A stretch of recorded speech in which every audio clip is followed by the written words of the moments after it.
وہ بتانا بہت ہی ضروری ہے۔ اچھا ابھی گوشت آ گیا، گوشت کے باقاعدہ 3 حصے کرنا ہے، شریعت اس کا حکم دیتی ہے۔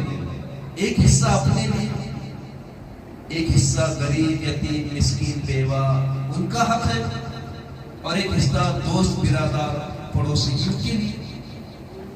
اکثر لوگ جو ہے یہ مسئلے کو بھول جاتے ہیں۔ اگر یہ 3 طریقے کے حصے نہ کیے جائے تو کیا مکمل قربانی کا حق ہم نے ادا کیا؟ نہیں، باقاعدہ 3 حصے کرنا ہے۔ اگر 18 کلو گوشت ہوتا تو 6 کلو نکالنا ہی ہے، 6 کلو اپنے لیے، 6 کلو غریب یتیم مسکین بیواؤں کے لیے، 6 کلو دوست برادر پڑوسی کے لیے، پھر آپ جیسا بھی چاہے بانٹ دیں۔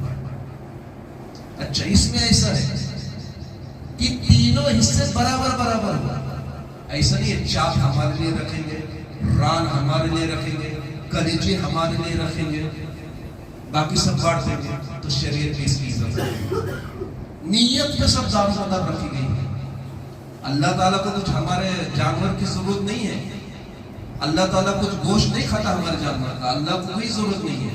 اللہ کے رسول فرماتے ہیں نہ اللہ تک تمہارا جانور کا گوشت پہنچتا ہے، نہ تمہارا اور کچھ پہنچتا ہے۔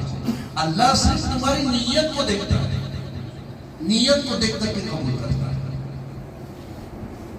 تو جب ہم حصے کریں تو ہر پارٹ کے حصے ہونا چاہیے اور ضرورت مند کو دینا چاہیے۔ اکثر کیا ہوتا ہے ہمارے پاس فریج ہوتا ہے اور لوگ فریج میں رکھ دیتے ہیں، رکھیے نا آپ اپنے فیملی کو جتنا ضروری ہے 2 کلو 4 کلو 5 کلو 8 کلو جتنا ضروری ہے 2-3 دن میں کھانے جیسا رکھیے نا آپ کے حصے کا۔ لیکن ہماری فیملی کی کیپیسٹی 6 کلو کی ہے، ہم نے ٹھوس دیا 15 کلو۔ نیت پر دار و مدار ہے، دیکھیے ہر چیز کی اتنا ہماری ضرورت سے زیادہ غریبوں میں جو واقعی ضرورت مند ہے، کئی غریب ایسے جن تک نہیں پہنچتا، آج بھی نہیں پہنچتا، اور وہ مانتے بھی نہیں عزت کی وجہ سے، لیکن ان کو پہنچانا ضروری ہے۔ غریبوں کا پیٹ بھرنا چاہیے، ان کا حق ان تک پہنچانا ضروری ہے۔ اپنے فریج کا خیال مت رکھیے، غریبوں کا ان تک اس کا حق پہنچائے۔ اللہ تعالیٰ ہماری نیتوں کو دیکھ رہا ہے، ہمارے تقوی کو دیکھ رہا ہے، ہماری پرہیزگاری کو دیکھ رہا ہے۔ اللہ تعالیٰ سمیع و بصیر ہے، وہ دیکھتا بھی ہے، وہ سنتا بھی ہے، اور پھر بندے کی نیت، بندے کی سوچ، اس کے مطابق بھی اللہ تعالیٰ پھر اس کو ثواب دیتا ہے۔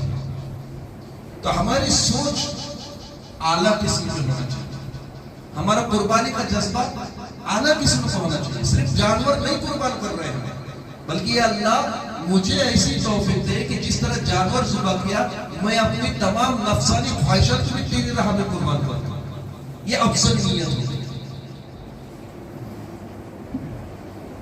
صرف جانور مراد نہیں ہے، ہمارے گناہوں سے بچنا، اپنی خواہشات کو، اپنی نفس کو اللہ کے لیے قربان کرنا، یہ بھی اس سے ہوتا ہے۔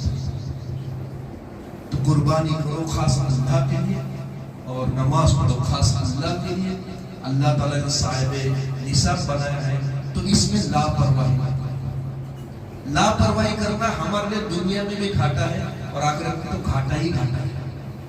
دیا ہے کرے، یہاں تک کہ مجھے ایک حدیث پاک پڑھنے میں آئی کہ حضرت عائشہ صدیقہ رضی اللہ تعالیٰ عنہ نے ایک مرتبہ رسول اللہ سے کہا، یا رسول اللہ صلی اللہ علیہ وسلم، میرے پاس تو نہیں ہے لیکن میری خواہش ہے کہ میں قربانی کروں، کیا میں قرض لے کر قربانی کر سکتی ہوں؟ اللہ کے رسول نے اجازت دی، اے عائشہ تم قرض لے کر قربانی کر سکتی ہو۔ حدیث ہے اس کی ہمارے پاس۔ تو قربانی بہت اہم چیز ہے۔ کل بروز قیامت میں یہی جانور اپنے سینگوں کے ساتھ، کھروں کے ساتھ، بدن کے ساتھ، ہڈیوں کے ساتھ، گوشت کے ساتھ پیش کیا جائے گا تندرست حالت میں، اور جس کی نیت ٹھوس ہوگی، جس کی قربانی ٹھوس ہوگی، اس کے لیے یہ جانور پل صراط سے گزرنے کا ذریعہ بنے گا، اس پر بیٹھ کر کے پل صراط پر سے گزرا جائے گا۔